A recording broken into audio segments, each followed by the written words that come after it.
murwanire Yesu murinde ingabe yanyu mutazayinyagwa mu nzira yo kunesha tuyoborwa na Yesu tujyane nawe iteka niho tuzanesha impanda ziravuze muze mwebwe mwese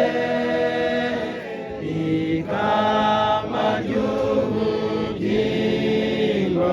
n'ibihembo byanyu impamba n'ababisha mukomere murwane mwonge